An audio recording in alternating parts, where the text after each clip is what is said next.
पिंपरी चिंचवडचे 40 ज्येष्ठ नागरिक हे दुबईमध्ये अडकलेत।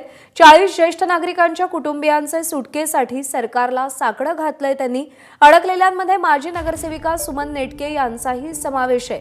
40 लोकांमध्ये पुण्याच्या सांगवीतील गायकवाड कुटुंबातले 6 जण आहेत। युद्धजन्य परिस्थितीमुळे दुबईतली विमानसेवा बंद आहे आणि त्यामुळे महाराष्ट्रातले अनेक जण तिथे अडकलेले आहेत।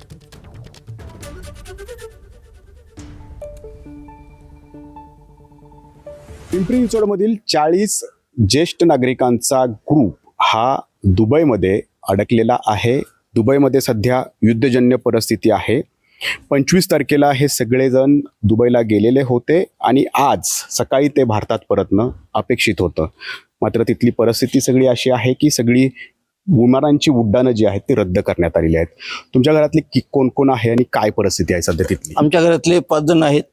त्याचप्रमाणे त्यांच्यामध्ये माझी मिसेस या पिंपरी चिंचवडच्या माजी नगरसेविका आहेत।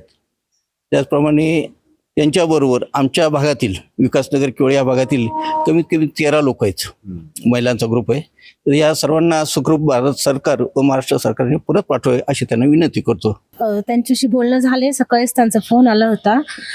तर ते आहेत एका जागी सुखरूप आहेत, परंतु तरी पण अस्वस्थ आहेत की आपल्या माणसांमध्ये कधी भेटतील ह्याची थोडी शंका आहे त्यांना।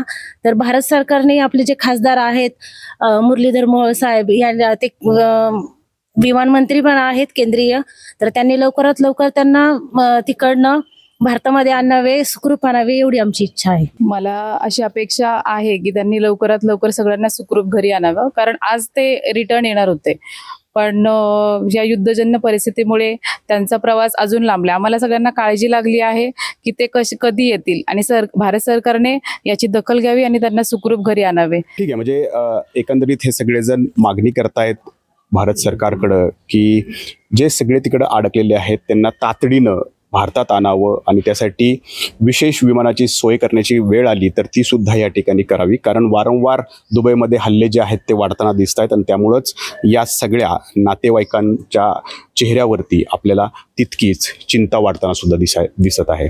कॅमेरामॅन शैलेश जाधवसह नाजिमुल्ला, एबीपी माझा, पिंपरी चिंचवड। पिंपरी चिंचवडमधील एबीपी माझा, उघडा डोळे बघा नीट।